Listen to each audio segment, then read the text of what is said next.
am Jeff Ado. This is Lunacy, where we discern the sacred from the insane and admit that, whether we like it or not, we are all profoundly affected by the cycles of the moon. How?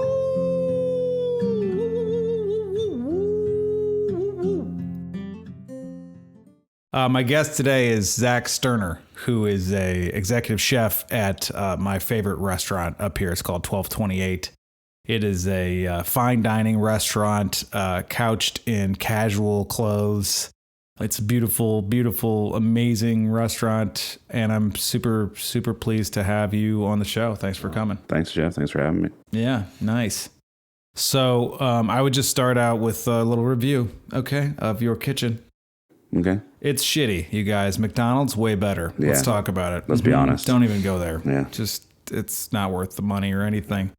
No, Christine and I moved up here from Los Angeles where there's a dearth of delicious restaurants, really great stuff. We used to go to Odeum occasionally. Have you heard of it? Yep, I went there. Okay, good. Yeah, so that's the finest of the fine. We had a bunch of favorite spots. And then we came up here, to live in the boonies intentionally. It's kind of one of those things where we were just like, okay, well, we're probably going to have to sacrifice some things. We found a few good sushi restaurants, and then there's Three Forks and, like that.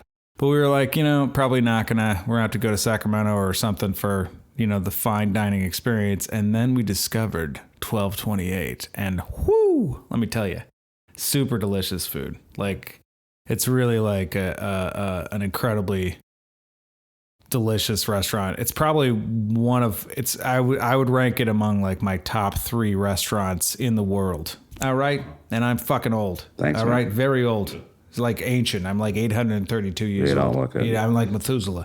You know what I mean? Plus some. No, really, it is a spectacular restaurant. If you're in the area, go check out 1228 as soon as possible. Okay. But yeah, so we went there and we were really blown away. And also, like, part of what we're going to talk about and what's really like super unique, I think, about your restaurant is that it's like family owned and family run. And, I was greeted by your mom or your dad or both when we walked in the door. And then like it was very quickly clear that it was a family affair. And there's seems to be like a functional family, which is also rare. Yeah, we're pretty good at smiling. Yeah. Yeah. You fake it well. Yeah, I mean, that's kind of one of the, I'm sure we'll talk about it, but yeah, I mean, it's great having family because they're the ones that are going to care the most and to make sure the business succeeds. And because, it's our everything. It's our whole family. It's our family. So we're going to do what we can to make it right. And but of course, with family, there's always drama and we have no issues saying how we feel. And sometimes there's some fights, but, it's family. So at the end of it, we're still pushing through and we're still all there for each other. So yeah, that's beautiful.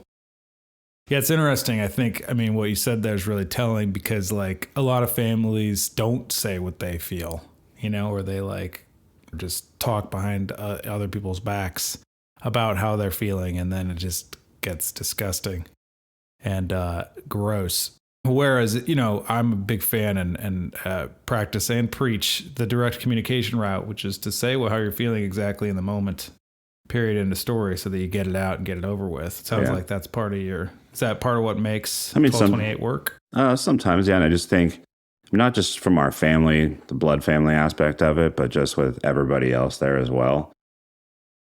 It's a team with all of us. And the crew that we have right now, from my morning guys that are, everyone's super dependable.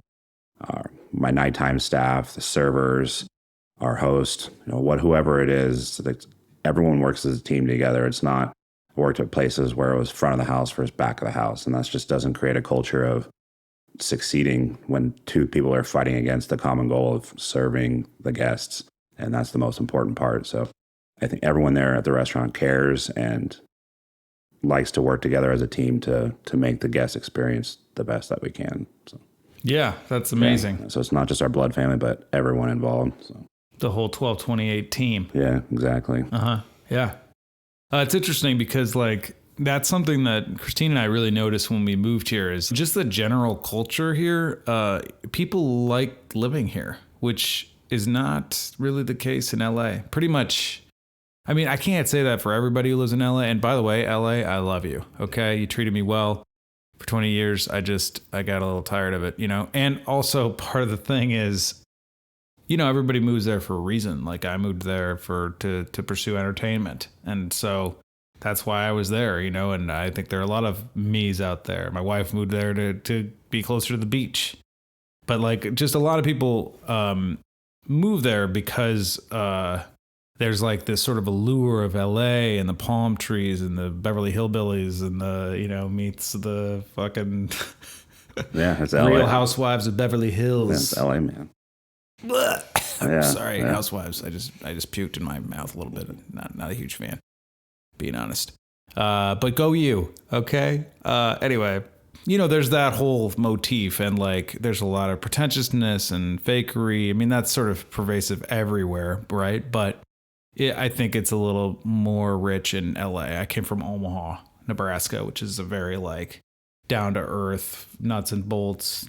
Say it like it is. If I say I'm going to show up, I'll be there. You know what I mean? If I'm not, I'll call you. You know what I mean? Yeah. If I'm going to be late, it's 5 minutes, not 30, you know? So moving to LA for me, and I went to school in New Orleans, which also has like a very deep soul and a lot of culture, and it's really awesome. And then I moved out to LA and I was like, oh, this place doesn't have a soul. But I was stuck it out for a long time because of my pursuit. Anyway, I don't want to totally get off on a side note there, but the point is that here, you know, there you go to restaurants, it's like a lot of times people are just working there because they are acting. Myself included, I worked at a restaurant for like 10 minutes. It was like 6 months before I got fired. It's not for everybody. Yeah. And I wasn't cooking. So anyway, but you know, like the distinction between there and here is that like people really love living here. You know what I mean? And they're friendly, and that I think weighs into how the food is prepared, how the restaurant experience is.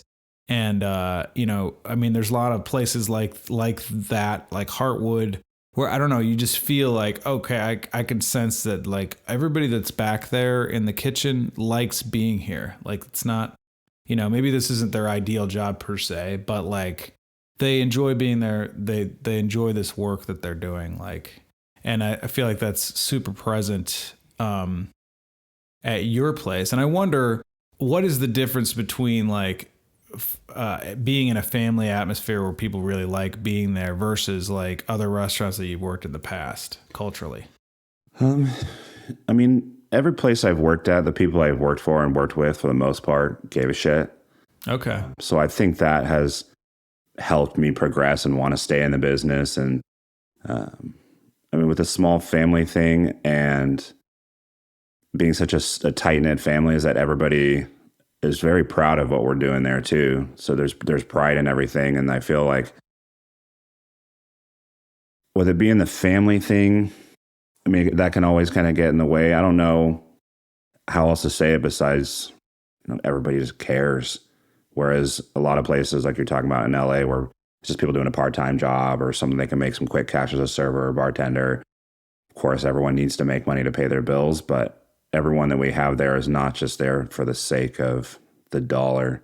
It's like everyone actually cares about the guests, and it's pretty evident. I mean, you've experienced it firsthand, and when you come in and just, it's a different feeling than some places where you go, where you just can tell that people are just there for a paycheck. They're not there because they love what they do. And then every single person that you come across at our restaurant loves what they do, and they want to make you happy, and they want to make sure that you have the best time. So being in that small place, I mean, when I worked at Solage, it was a huge resort. Mm-hmm. You know, open 365 days a year, 89 studio, you know, hotel or, you know, boutique hotel, whatever you want to call it, with a spa and doing banquets and room service. So it was this huge monster of just so many people. And we did amazing things there. We got the Calistoga's first Michelin star there. You know, we put out some amazing food, but at the same time, I still have nightmares about the place just because it was such a monster and like such a big place and so many people working. And I don't even know half the people's names that were working there just because there were so many people. And to take it to a smaller level like this while still doing the same kind of quality food, it just, you can't compare the two. I like this and love this so much more because I feel like nothing falls through the cracks. Everything's, with a small crew. And yeah, I mean, I love 1228 Kitchen. I think we have something special. Yeah, you do. Otherwise, you wouldn't be sitting here. Yeah. You know what I'm saying? Feel it. That's beautiful. That's great. So on that note, I'd love to get into a little bit of history of Zach Sterner. Like, before we started the show, you're telling me about growing up and going to cooking class and, the kids there. Could you just tell us a little bit about that? Maybe just give us a little like Zach history lesson. Take us through. Sure. I mean, I never really had that whole chef's table story about me being underneath the table with my grandma while she rolled raviolis, and we had these big family elaborate dinners. And my mom was a great cook. My grandmas were both great cooks, and we had good food. But it wasn't like this, this thing that I knew I wanted to be a chef from day one. My dad just told me I needed to get a job, and I was in cooking class at the time when I was 15, and he's like, just go apply at some restaurants. So I went and applied to every single restaurant that I wanted to work at in Sonoma. And then no one wanted to hire me because I was 15 years old with no experience. And I don't blame them. But I ended up going back to a couple places that I really wanted to work at. And one of them, I went and talked to the chef and asked if he saw my resume. And he's like, what was your name again? So I tell him, he's kind of has like this dumbfounded look on his face. He's like, I think I called someone else with your resume in front of me because I ripped up your resume. He's like, because the guy was an asshole. He's like, you don't seem like an asshole, though. He's like, are you awake at 7 o'clock in the morning? I'm like, yeah, I could be up at 7. He's like, no, are you awake at 7 o'clock in the morning? Yeah, sure I can. So the next day I showed up at like 6:45 and worked with the sous chef there. It was this crazy little like 4'11", like bowling ball shaped lady. But she was from Massachusetts, said wicked awesome all the time. And she was like that. When he asked me if I was awake at 7, I know why he asked me that, because that lady was fucking crazy. But she was awesome. Like, she was so passionate. She was so excited to be a cook. Was so excited to have some young kid that wanted to be a cook. So yeah, that was pretty awesome. But yeah, I was taking culinary arts at the high school. And what was that restaurant called? That first restaurant I worked at was called Cellar Cat Cafe. It was this tiny little place in Glen Ellen. I didn't really know too much of like the ownership of what was really going on because I was 15 and just kind of focused on doing what I was doing. But it was a husband and wife and the wife's ex-husband, and they all live upstairs. So I don't know what goes on past that, but it was like, it was a funky place. There was cat things everywhere. Super small kitchen, only had like 4 burners in an oven. It was such a funky little place, but it was a beautiful little place. It was like down on a creek. And it was funky. The food was different. Like I said, we grew up, we had good food, but it wasn't anything. There was no, ethnic cuisine that we ate as growing up or anything. So to kind of see, like this lamb tagine with couscous that he did in the oven, and just the smells when he would take it out of the oven, it was just like, holy shit, like, what is that? And just like these different spices that I have never smelled, or obviously I had never worked in a restaurant before. Just seeing all this stuff was just so enticing and so exciting. It was like, I was hooked from day one of working there. So, culinary arts was fun in the high school. The kids would always come to me and ask me questions instead of the teacher, just because they knew I worked in a restaurant. But I was just passionate about it. And from day one, just wanting to learn, wanting to do new things. And that still hasn't stopped to this day, which I think is why 1228 Kitchen keeps progressing and why we keep being exciting and different. And it's all started since that day one. Yeah, amazing.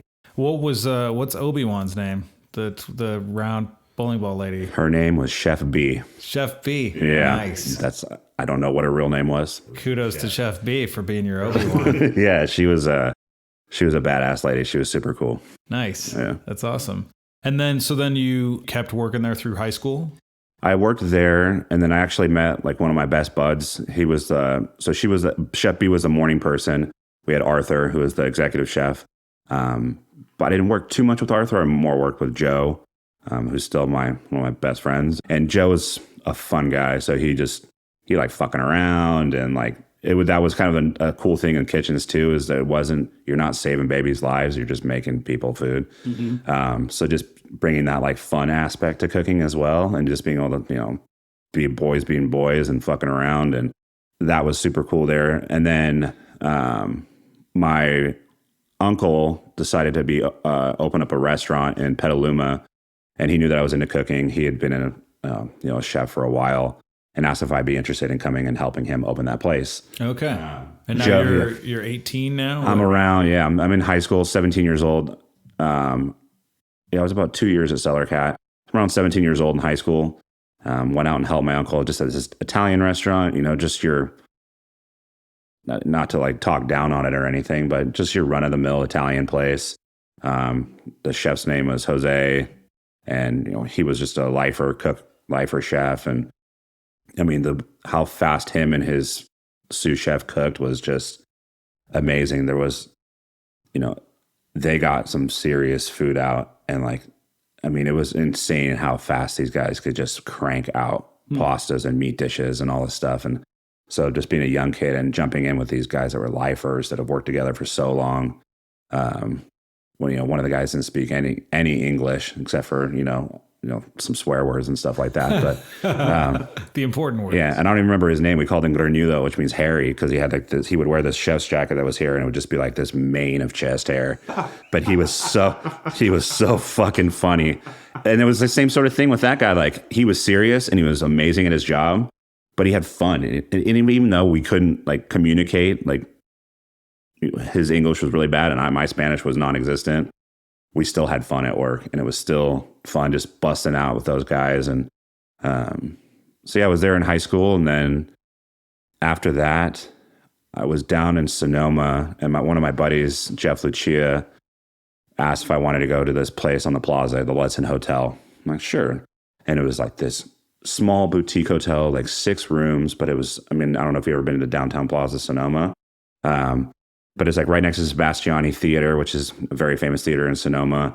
But it's this tall building, brick building, and you walk in, and there's this white Italian marble floors and these white Italian marble tables. And it was so over the top.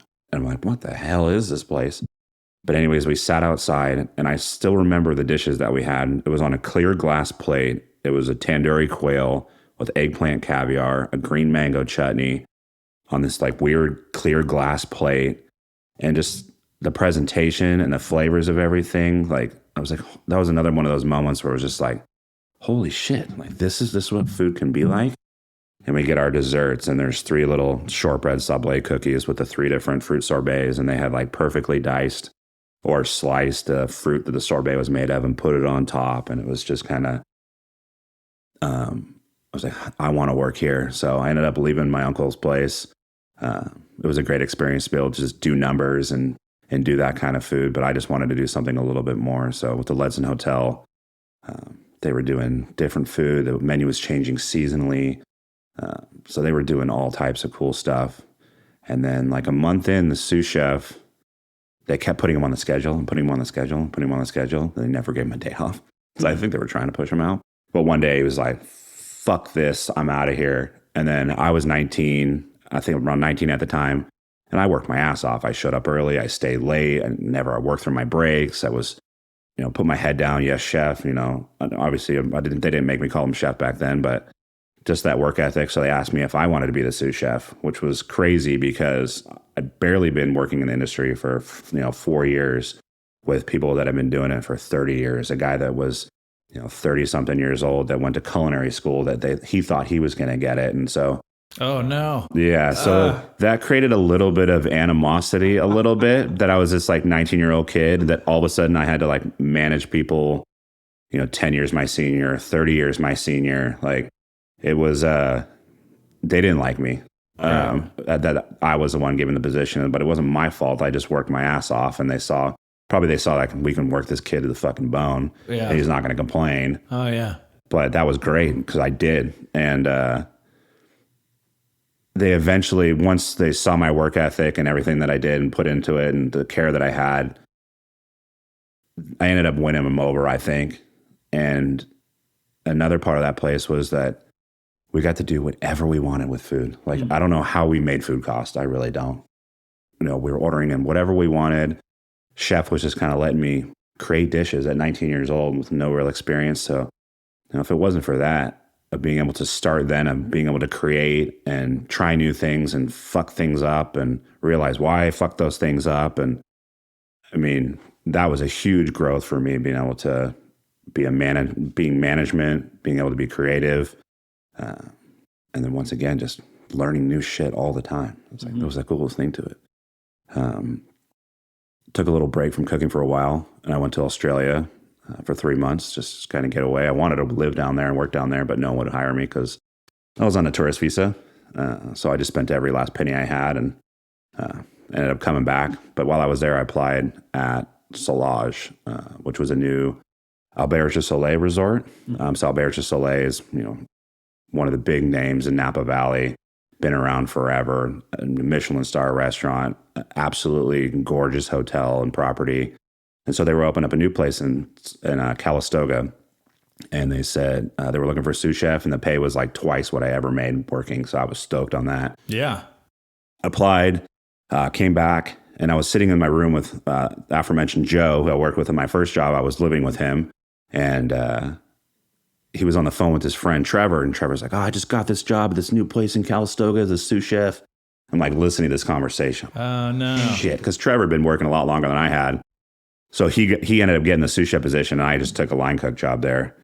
But just kind of the same sort of thing. It's just me, whatever. And I still want to work at this place. I think it'd be cool to be starting at the ground floor. And then you murdered the other guy? Yeah, he's not with us anymore. Right. So that's cool. Allegedly. Man. How did you kill him? Was it poison? Yeah, I can't tell you. It seems like poison would be the chef's choice. No, he ended up quitting actually 9 months in. Oh. And the chef de cuisine writer, I guess, had mentioned, offered Zach the job. So, of course, I wanted it at the beginning. So I took it at that. And I mean, that was the place that definitely shaped who I am as a chef, for sure. Like I said, I still have nightmares about the place, but it was just one of those things where if you did something wrong, you were getting called down on it, like immediately. And at the time, there's certain people that hate that kind of shit, understood. But at the same time, it was like it kept you on your A game the whole time. Like there was no room for slipping. Like I was talking about with so many employees, like if you let 40 employees start slipping, it goes downhill real fast. So you had to stay on top of everybody at all times. And that like pushed my work ethic even further, made me work harder, made me work faster, made me know what as close as perfection you can achieve in a restaurant. So yeah, the place is a beast and the nightmares still continue, but place was definitely what shaped me and kind of also helped me learn different ways of cooking and more efficient ways of cooking. And yeah, I mean, I did a few things after that. Worked at my aunt and uncle's bakery. So I was working at the bakery in the morning, driving down to Tiburon at night, and I did the whole private chef thing. And then some family stuff happened. So I kind of had to leave the bakery. Just my grandfather had passed away, and just like a lot of families, when death comes around, sometimes people's rear their ugly side of themselves, and it just got kind of ugly. So I had to leave the bakery, and I still kind of kept the private chef thing for a little bit, but I just picked up a morning job in Sebastopol at a place called Lowell's. They were paying great money for a morning cook from 7 to 3, and I had the rest of my day open. So after that, when I was at Lowell's, that's when my parents approached me about 1228 Kitchen. So they had moved up to Grass Valley area. Actually, they moved to Lake Wildwood in 2016. And kind of the same sort of thing where, when you're down in LA and you got your spots that you love and the food's great and there's so many different options. And then when they moved up here, they just, from the Bay Area, they were down in Marin at the time. They grew up in Marin, but raised our family in the town of Sonoma, Marin, the whole area. There's amazing food everywhere. Yeah. Rife with delicious places. Yeah. For sure. So when they came up here, they just kind of felt like there wasn't, obviously it's a much smaller population, but they just still didn't feel like there was that place that they wanted to go out and eat at. Mm-hmm. And then so they moved up here. They were going to buy a house up here. Kind of the house fell through. So they were just renting at the time. But, with my grandfather passing away and what little money he did leave them, they were trying to figure out, thinking of a way to invest it. And my dad just toying with the idea of a restaurant. And he said the only way that he would do it is if it was with me. That would be the only way that he would do a restaurant. Because he said, he still says it to this day, the two dumbest things to open are a restaurant or a winery. It's like, if you're doing it for the money, you're stupid to open up either of them because, right. The whole stupid joke of, how do you get $1 million? You start with 2 and then open a restaurant. Yeah. So, but he just wanted to open the restaurant with a family, and they felt like there was something that he always says, whatever business you're doing, you always have to separate yourself from everybody else. If you're just copycatting somebody or doing what everybody else is doing, you're just going to fall by the wayside. So we felt like the food that we can do, the service that we had, that we could provide something unique and different and set ourselves apart from everybody else. So we went and looked at a couple places, and this spot came available. They were looking to sell their business, but we didn't want to buy their business. We wanted our business. So we said, forget it, never mind. And then the landlord, property management contacted us and said that their lease was ending, and if we just wanted to sign a lease, basically like a turnkey. So like, yeah, that sounds a lot more enticing for us. Obviously, the people there didn't like us very much, but at the same time, it was like, you had a failing business that nobody wanted to buy. Yeah, it's unfortunate, and I understand putting everything you have into it, but it's not like we were the ones that ruined their business. We just, we found a space that was available and we took it. But yeah, so it already had the kitchen built out and everything. Comes with the equipment. And we found out shortly thereafter, the day we moved in, there was nothing in there. It was all the guy's equipment. He owned the stoves. The landlord didn't own anything in there. So that was a little bit of a setback for us. Oh, so he took everything with him? Yeah, it was his. Of course he's going to take it. Yeah, so. Right. But the landlord said it was a gray area, which it was pretty black and white to us. But so that was a little difficult.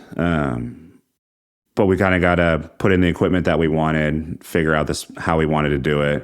But then when we went in there and started pulling permits, there was no building plans for anything for that place. So we had to bring everything up to code. Like the hood system, ventilation system was not up to code. Like nothing was ADA approved. Nothing was, we had like move walls like 1 inch and like do all this work on this rental property. So that kind of set us back. It set us back 6 months. So that was a little bit difficult, but at the same time, we really got to build our space. Yeah. Like what we wanted it to be like. So, it was a blessing in disguise. Of course, the financial aspect of it was not the best, but we got, what we wanted there, how we wanted it to be set up, and just to create, from before and now, it's a completely different vibe, completely different restaurant. So yeah, that was 2016, end of December. Our grand opening actually ended up being on 12/28. Kind of worked out that way. Naturally. Yeah. Yeah. Sometimes things just work out how they're supposed to. Yeah. Beautiful. That's awesome. Yeah. So that's interesting because I always have this I have this idea in my head that if a restaurant failed in a location, there's just going to be another restaurant that's going to fail in that location. And then there's going to be another one after that fails in that location, just because that's kind of what I observed in Los Angeles over time. But sounds like you didn't do that because you didn't fail. You're still going 6 years later. Yeah, sometimes location, the whole thing of location. And yeah, there can be just these spots that are, like there's a place up, tore up 20, the 5 Mile House, and they've had place go in, just doesn't work. But yeah, sometimes, but even Penn Valley, it's like people, all my friends, when they drive up, they're like, especially when they come like over up 70 and come over past Beale Air Force Base, they're like, where the hell did Zach move to? Yeah. Like, where is, like, why this place? Like, and even people like up in, I've noticed or have figured out over the years, like Penn Valley or Pentucky is like the redheaded stepchild in Nevada County, I feel like sometimes. And people are like, there's a restaurant in Penn Valley? It's like, yeah, there is. So like that part of the location was kind of crazy to open up in Penn Valley. We looked up in Grass Valley in Nevada City, and but I also like that it's in Penn Valley because people have to come there with wanting to dine at 1228 Kitchen. They're not just walking downtown Grass Valley and stop in there. Because, we're not for everybody. We're not everybody's, if you're looking for a big old steak and a baked potato and a Jack and Coke, that's not Willow. Yeah, that's not our place. That's the Willow. So it's like, or the tack room in Penn Valley or something like that. So it's, the only other restaurant. Yeah. So I like that we're in Penn Valley for the sake that people have to make the conscious effort that we're going to 1228 Kitchen tonight. Yeah. So that's kind of it. And it's only, 10-minute, 15-minute drive down the hill. No, it's very It's close. not even, it's not bad at all. Super close to my house, which is really the important factor. Yeah. All right. That's all that matters. You know what I mean? I don't give a shit about anybody else. It's right fucking down the street from me. 10 minutes, less than 10 minutes. That's awesome. Oh yeah. I was going to ask you, since we were just talking about it, what's like, you mentioned that you have these like recurring nightmares from working at Soul Bar. I'm wondering either you can answer it both ways or individually, whatever you want to do, or just one of the ways. I don't give a shit. But either, what is your recurring nightmare that you have about working at that place? And also, like, I was curious about if there's an actual nightmare story that's just like, man, wow, this was like just the most worst possible thing that happened. And also, I was wondering if there's like an incident in your history, either 1228. These are three different things. I'm asking too many things at the same time. No worries. I'll put it all together. Okay. Then thirdly, was there a time where you like were working at a restaurant and you were like, dude, all is lost. The whole thing is falling apart, but you managed to pull it out because I don't know, found some extra parsley in the back fucking thing. I don't know. You know what I mean? Like, is there actual nightmares? Dreaming nightmares and then literal nightmares of like things that just went totally south. And then like maybe a story where you like just pulled it out of your ass so beautifully, like a primrose flower. Yeah. I don't have that little success story, of anything that was like, I saved the day and everyone clapped and I, took a bow or anything like that. But yeah. Way to go, Zach. Good job. I don't have that story. The nightmares, I think what it really comes from, there wasn't like an instant at Solage where it was just like this absolutely horrible day, like that I got screamed and yelled at all day. Like, I didn't get yelled at. I didn't get, I've got talked to a couple of times when I made like pretty big mistakes or something like that, but that's to be understood. And the nightmares they don't like really directly correlate to a specific event. I think the biggest thing for me at Solage is that I cared so much, and then I kind of trying to be a perfectionist and not ever screw up and not ever have anything go wrong. And so to have that mentality in my head of just, I can't screw up. I can't screw up. I can't screw up. I don't want to get talked to. I don't want to, I don't want to disappoint chef. I don't want to disappoint my coworkers and stuff like that. So I think with that mental thought process that I had at Solage, I think that's kind of what correlates in the dreams where, of course, there was times where we had to like recover, or we were just super, super slammed, or just having to prep during service, or I ran out of something and I got to tell chef, like, I don't have those Dauphine for the last 10 steaks that just came in, because I thought 5 minutes to close, I'd be okay. And then someone just big party orders all the steaks. And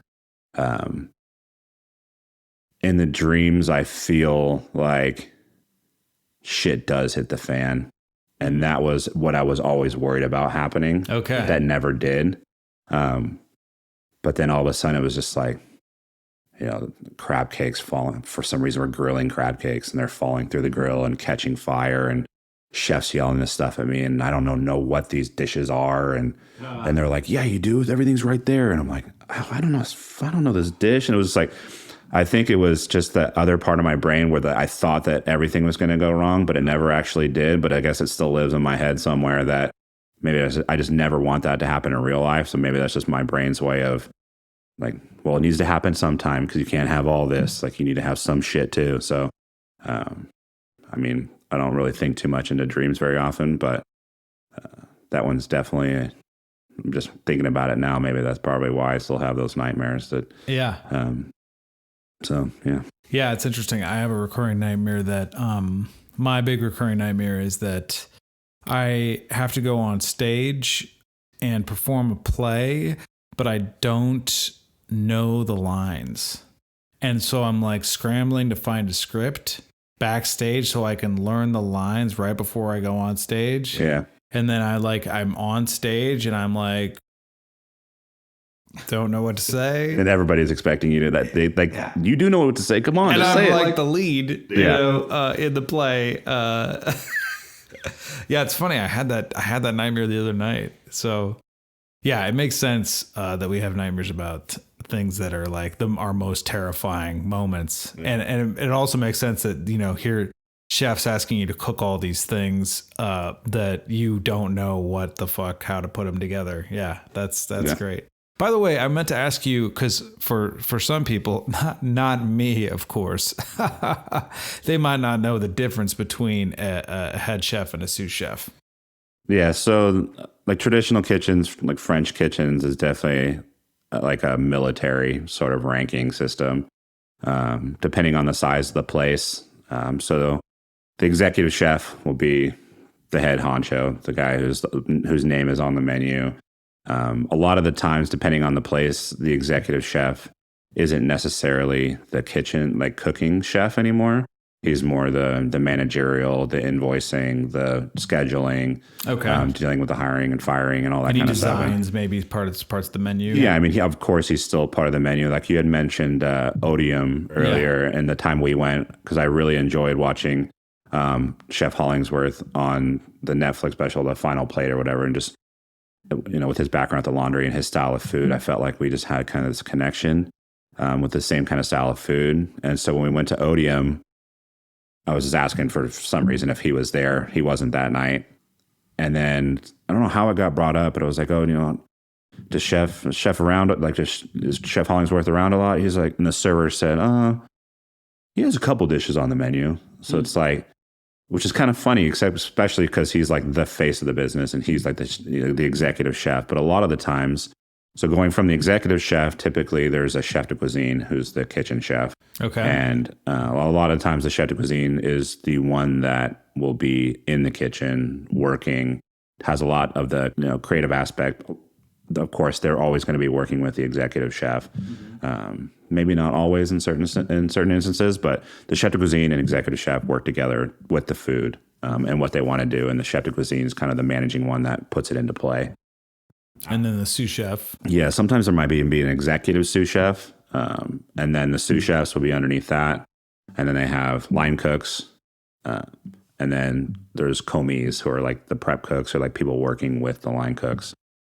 So it just kind of depends on the size of the kitchen and what we are. Like at 1228, it's such a small crew that there's not a lot of people to like manage. So to have like a chef de cuisine or a sous chef,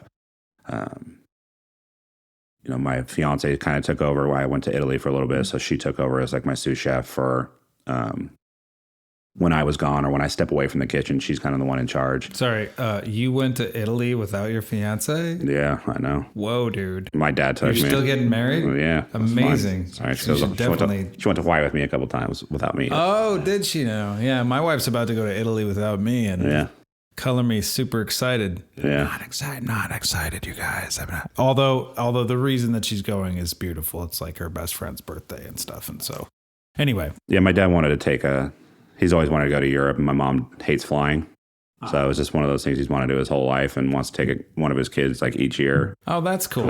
So it was kind of she understood. You had to go. Yeah, I mean, I had to go. It was real tough, you know, having to go at all these beautiful places and see all these historical things. Yeah. But listen, tell your dad if he wants to take somebody else. I'm available. Okay. Yeah. All right. You'd be his adopted child. You'd be fifth in line. Yeah. Yeah. It might be a while. I met your granddad the other day. Yeah. Come on. We're fam. That's great. If you're enjoying this program, if you love Lunacy, please consider becoming part of our team. Go to patreon.com/Lunacy podcast. You can choose a number of different levels to support us on a monthly basis so that we can continue the work of exploring the love operating system, how best to be of service, and how to live life to the fullest. Thank you so much for your support. Much love, everybody. So on this show, we talk a lot about the love operating system, you know, which is sort of this contextual question where I'm asking myself, one can ask themselves, how do I love more? You know, how do I love my life more? How do I love what I do more? How do I love the people around me more? How do I just experience more love receive more love and give more love.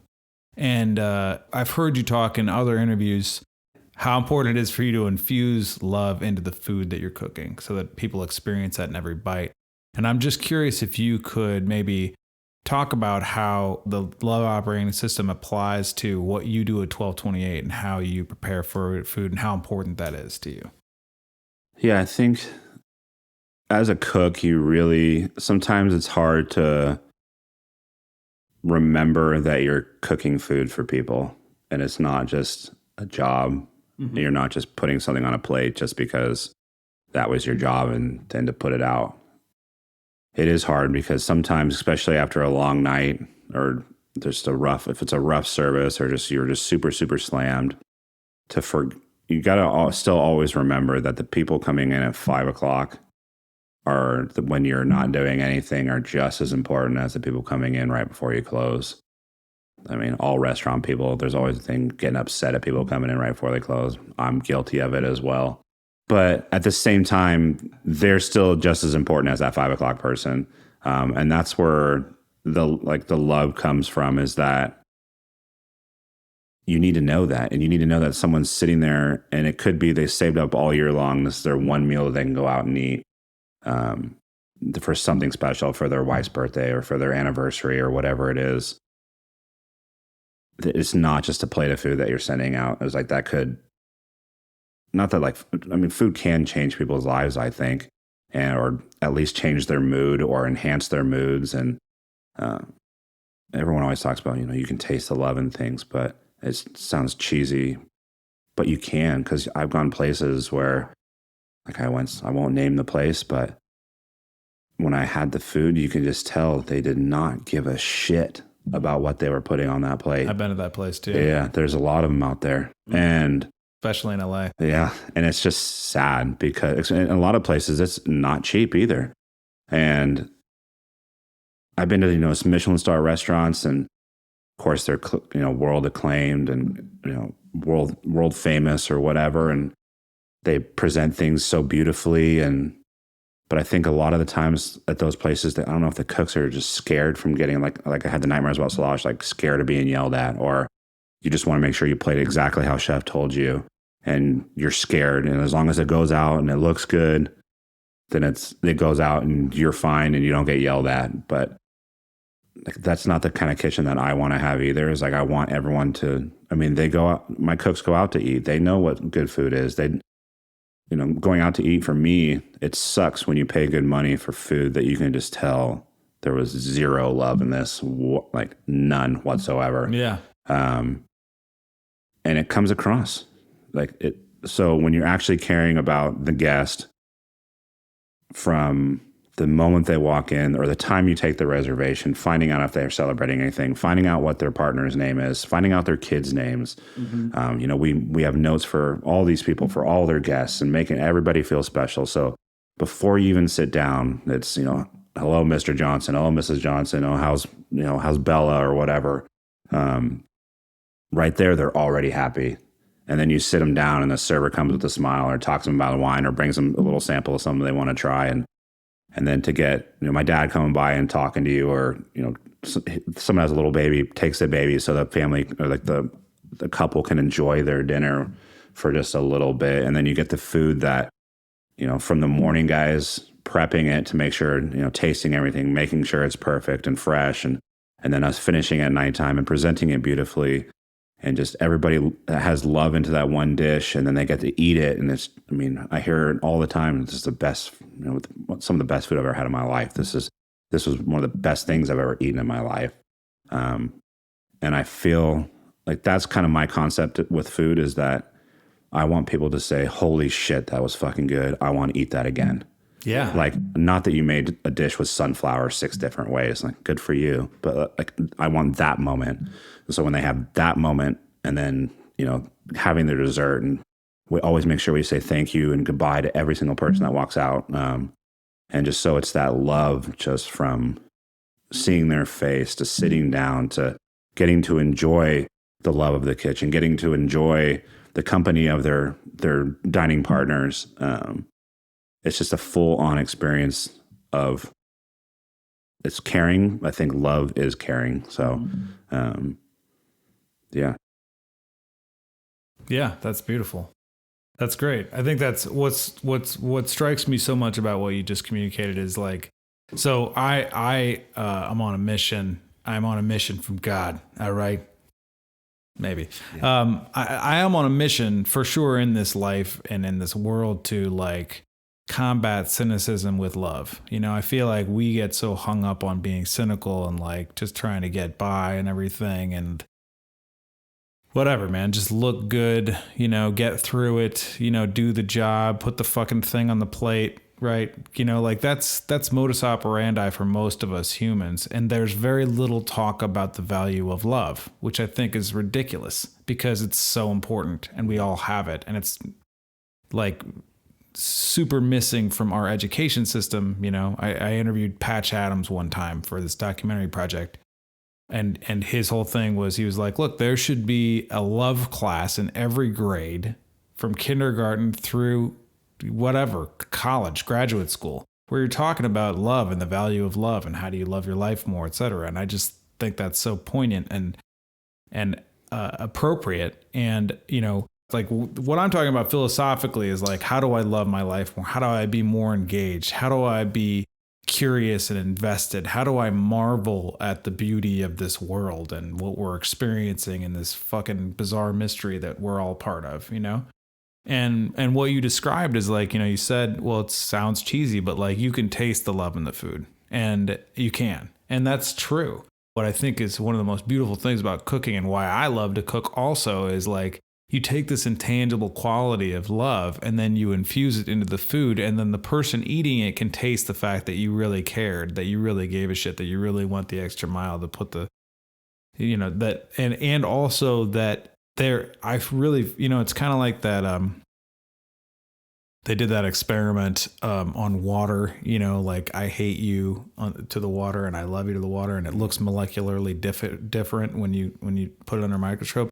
I think that's so clear in the food that you bring. So I want to acknowledge you for like, first of all, for pointing that out from like, you know, a guy who works his ass off in a kitchen, you know, how important that is. But also I want to acknowledge you for like really bringing that to the table in your kitchen. Cause like, that's what I was most struck by. That's every time I go to your restaurant, I'm struck by that. I keep waiting for like, oh, maybe this time I'm going to go and it's going to be kind of shitty or like not as great as I want it to be. And I've never been disappointed no matter what I've ordered.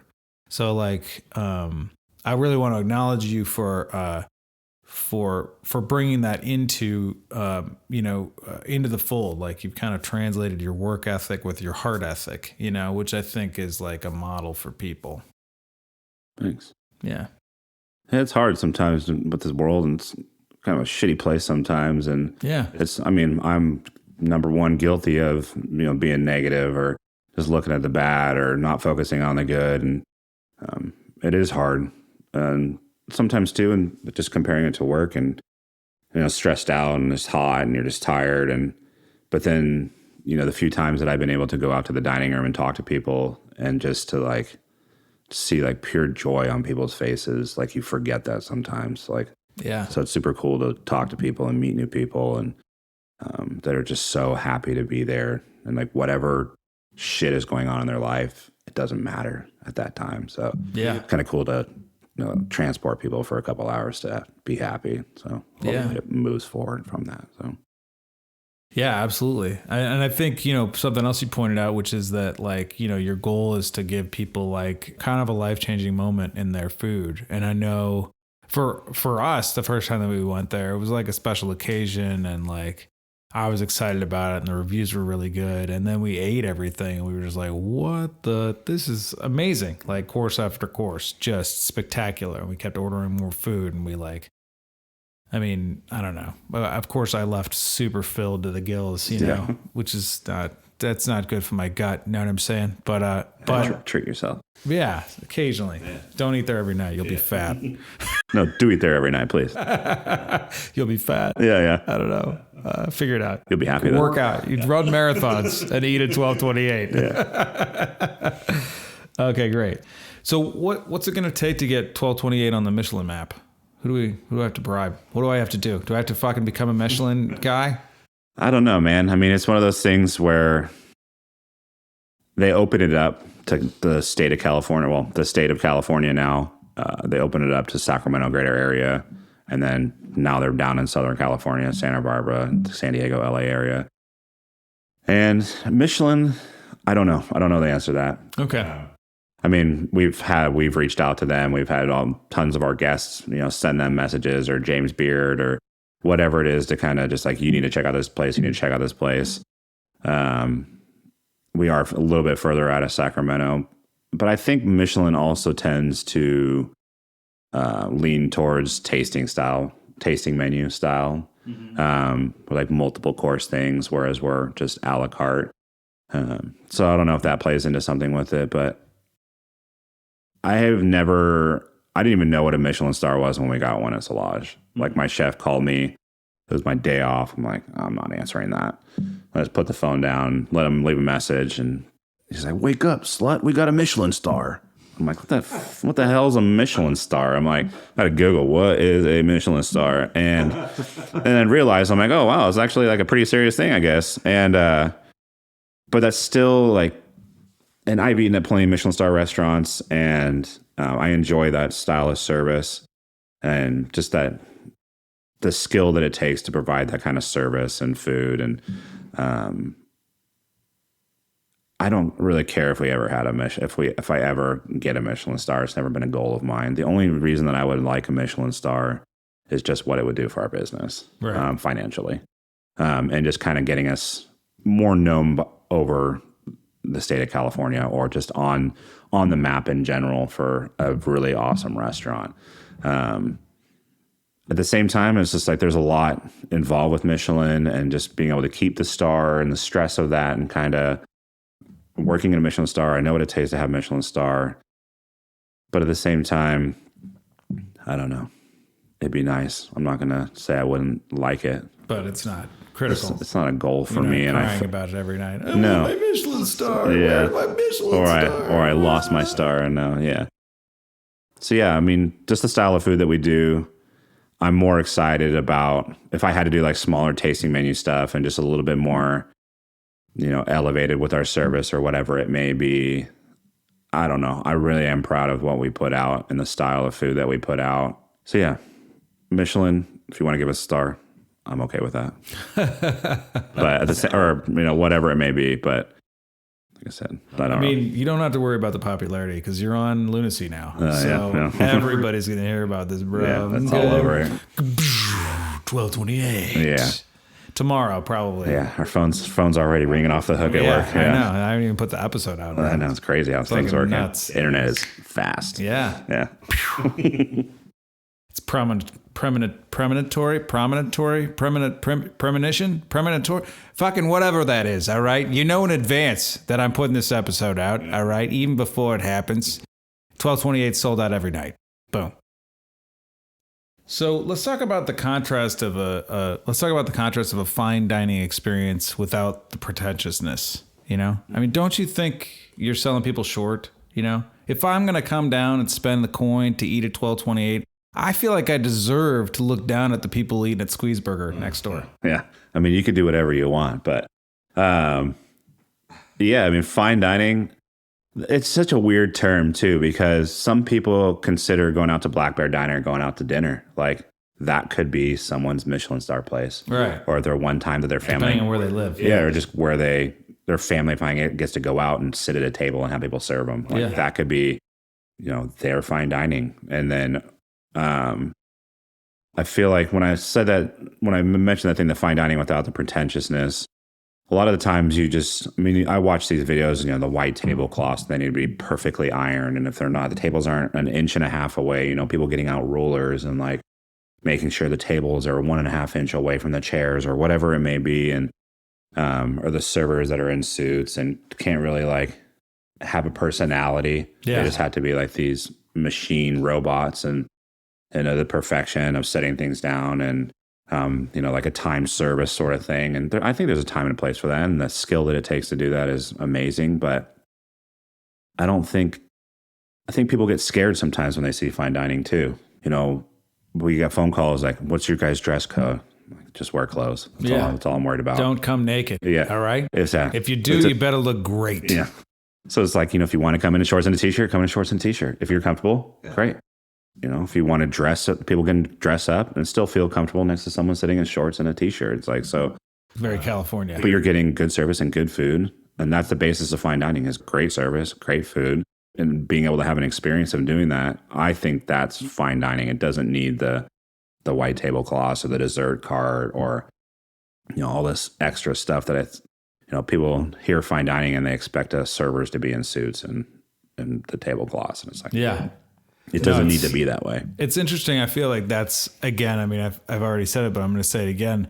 Like that's the difference between your restaurant and any other sort of fine dining experience that I've had. Because it's like you do walk in, you do sort of feel like you're part of the family. Yeah. And then you find out, oh, so-and-so, the person who's serving you is, the sister of the chef. And then, there's the mom, but she cooks all the desserts. And then, there's the dad and he's the host and he owns the restaurant. And like, everybody who works there is somehow related. And even then the people that like aren't related to you, like the servers, but they're already part of the family. You can tell that they love working there. They've worked for a couple of years or whatever it is. Like, it's a very unique experience in that way as well, which I think is really nice because it's so refreshing to walk into a place and that serves such incredibly high quality food and yet doesn't have the stodgy pretentiousness of most places of its ilk. Yeah. Or you just have to be quiet or you're worried that you're going to talk too loud. Or It's like, if you want to laugh loud or, make a joke or go to another table, you see somebody and talk to them. It's like, just have fun, like relax. Yeah. It's like, yeah, I really like doing spitballs at your restaurant. Oh, yeah? That's where I've been finding them from. Yeah, that's what I do. I just... Yeah. People are like, what? What is that? I don't know. Yeah, maybe don't be that relaxed there, Jeff. All right, geez. Yeah. So there's a question for you. Really quick. What's your either your favorite kitchen prank you've pulled or had pulled on you? Kitchen prank. We've actually done this a couple of times recently. That's funny that you asked that because it is the most non-harmful, stupid prank, but for some reason I love it so much, is when the cooks will walk away, they'll fold their apron and put it on their cutting board or whatever. And just as dumb as it is, just tying their strings to the post. So when they go to grab their apron and it's just like, it's something so stupid. And I did it a few times and like I said, it's so dumb, but I love it. So I used to do it to people. And then the other day I was in the kitchen. I probably hadn't done it for almost a year now, probably. And one of my cooks, he comes back from his break and he goes to pull his apron and is stuck on it. And he's like, did you do that? I'm like, I didn't do it this time. And one of my other cooks, Steve-O, he was out on break in the dining room. And I poked my head out in the dining room. I'm like, hey, Steve-O, did you tie Derek's apron up? And he was on his phone or whatever. And he looks up and just has this biggest smile on his face. I was like, hell yeah. I passed the torch on to Steve-O. So that one's just a silly one that I really enjoyed. That actually just happened a couple days ago. So nice. Yeah. That's great. It makes me smile. Yeah. Beautiful. Okay, great. So I asked this of all my guests. For you, Zach Sterner, what is sacred and what is insane? Oh, geez. I'll have to think about that one. Deep questions, Jeff. Yes. I know. Deep questions. What is sacred? I've never even thought about that at all in my life. So,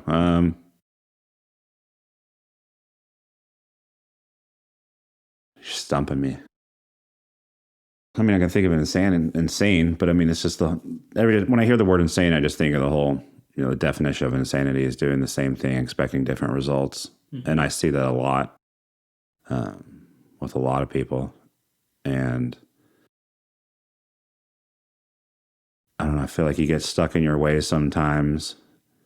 And for some reason, it just keeps going over and over in your brain that this is the way that things are supposed to be. And I think, me included, I haven't spent too much of my life really doing a lot of deep thinking or philosophical thinking. So for me, answering these questions is pretty hard because myself, I haven't really done too much work on really thinking outside of the box a lot. So sacred. Yeah, I can't really think of anything that I would say that I hold sacred. That's interesting because I can think of several things based on our conversation. Yeah. Yeah. Okay. Number one, I think you hold sacred work ethic, working hard. Yeah, I guess I do. And love, putting love in your food. The work ethic thing, I think, is I do hold a lot of pride in my work ethic for sure. With my dad instilling it, he instilled it in kind of all my siblings in a certain way. And if there wasn't that work ethic that was instilled in me as a younger child, and it wasn't like, my dad was an asshole or anything, or was, mean to us, or my dad himself worked his ass off, getting up at 3:00 in the morning and going to work and working all day. And I mean, he was still part of our lives. We went to every one of my sporting events, but I knew that he worked his ass off for us, and just was able to have my mom be a stay-at-home mom and take care of us kids. And he worked his ass off. And it was kind of funny. There's certain days I would go to work with him in the morning, just to go to work with him, like as a little kid. And you're just like, your eyes are barely open. And when I was driving over here today, I had my little espresso that I grabbed from the restaurant before I came up, and just like the smell of the coffee driving in the car, because I don't really ever drink coffee in the car. Mm-hmm. It kind of brought me back to that childhood memory too, of just like, my dad just getting caffeinated, trying to, work his butt off for the day. And a lot of the times with work ethic, it's far and few between with some people. And then so the people that do just have this work ethic, like everybody that we have working for us right now, that just, it's something special when we just had a dishwasher I had to let go because he was just lazy and just didn't have that work ethic. And I think it doesn't necessarily have to translate to work, but just having that mentality of commitment, pride, integrity, all those things that we look for in employees and partners and friends. It all translates across the board of just, I think the whole work ethic is also in just integrity. Mm-hmm. And so I would, that's sacred for sure. I would definitely say that, that's something special when you can find people that have that instilled in them, or that just who they are. Yeah. Beautiful. See, you fucking crushed it. You just helped me work it out. I know, a little bit. You're the pro. Tiny, Yeah, it's interesting. I just the insane thing, the doing the same thing over and over again, expecting a different result. I like, for sure. I mean, I know I've suffered from that. I probably still suffer from that on the daily in different ways. But it's such a an ingrained. I often wonder, why is that? Like, why do we do that? Why do we fucking bang our heads up against the wall over and over again, like just idiot zombies, and then expect a different result?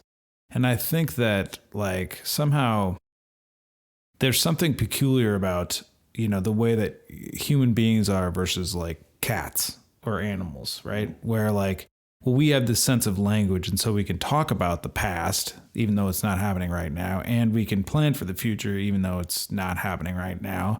And then, so we do certain things in our lives. We have this pattern of behavior. And then, even though it turns out super shitty, we think that's how we got to this moment right here. So that must be the way to do it. There's somehow we miss the loop that, no, that's this shitty road that you don't really want to go down. We miss the loop that's the lesson. We don't integrate the lesson of the bad experience. And so therefore, because of the fact that we don't heal or integrate that lesson, or look and go, oh, if you just keep doing that over again and choosing, that girl to go out with, or that guy to go out with, or whatever it is, then you're just going to keep getting heartbroken over and over again. We don't take the time to stop and say, wait, what's the lesson from this? And how do I grieve for what happened? And how do I grow from it and create a new pathway, literally, and new patterns of behavior, and do the different thing. And the next time this same situation comes up, go, oh, no, been down that road. I'm not going again. So It's interesting. I just sort of offer that as like my own kind of insight because I think it's valuable for me to think that way. Like I know even with like my wife recently, you know, there's certain things she'll say to me, you know, we're very different people as we were talking about before the show. Like I'm creative and kind of all over the place and yay and extroverted and she's fucking on point. You know what I mean? She has that work ethic in spades and she's really organized and clean. Which is great. That's, you know, makes us, if I can follow suit, you know, that makes us a potential power couple, you know, in what we're trying to achieve in the world. But there are times where I just get triggered and it's like I have to remind myself, wait, no, don't get mad. Wait, why are you in the trigger? Hold on a second. But like, you know, how do I circumvent even going there and just stop and take a breath and be like, okay, wait a minute. No, I see that I'm being this wounded little child that like, whatever, didn't get enough attention when he was a kid or couldn't get his words out, you know, at the dinner table. And that I don't need to worry about that I can just chill, you know? So I think it's hard when people, especially the older you get too, and you get more stuck in your ways and it becomes a routine for people to do things. And I mean, and just until recently, just trying to like listen, you know, reading some different books or ways of handling, you know, certain situations like you're talking about, you know, whether it's anger or, you know, frustration or sadness, and to have a different, I think a lot of people just don't have a different perspective of how to handle a lot of that stuff at times. And to hear someone else say, you know, the ways of working through things or a different way of looking through things. And I've definitely, I mean, at work, I was a fucking asshole. Like, and I was stressed beyond belief. And I had one goal of just everything being perfect. And I ruined relationships because of it. Probably, you know, still to this day, I've ruined relationships to it. And to realize, you know, what's important isn't what was in front of me, and being able to start making those changes to not keep repeating that stuff over and over again, and to realize that you don't need to be this way. You don't need to manage this way. You don't need to be this kind of type of son. You don't need to be this type of brother. Like, it sucked, and having to look back, and 'cause a lot of people don't want to admit you're wrong. None of us do, ever. That you fucked up. It's part of the problem. Yeah. So it's been kind of a nice growth opportunity for me to realize those things and realize, you know, keep going down that bad road that you know you're not supposed to, but you still keep doing it, and you know what it can be to finally take a look and realize there's a different path to go down for a better future. So yeah. It's the difference between being in reaction and being in response, which is, we talk about that a lot in this program as well. That's my goal. How do I put a 1 fucking second in between me blowing my top or going into like being a defensive, you know, where I'm defending myself? How do I put 1 second where I can observe? Oh, wait a minute. Here I go again. I'm falling into that trap, you know? Like for me, things that work are like meditation and like, you know, whatever, just having discussions like this, and also like, you know, just practices, you know. But yeah, I think that's key. How do I get to a place of responding instead of reacting based on my like zombie past, you know? Yeah. So cool. Lifelong journey. Yeah. Deep thoughts at the end. Here, I like it. I'm into it. That's great. Okay, cool. I did also want to mention something that your grandfather said to me. So what crazy shit did he have to say to you? I probably heard it 1,000 times. You probably did. Yeah. How many times you call me an asshole? Yeah.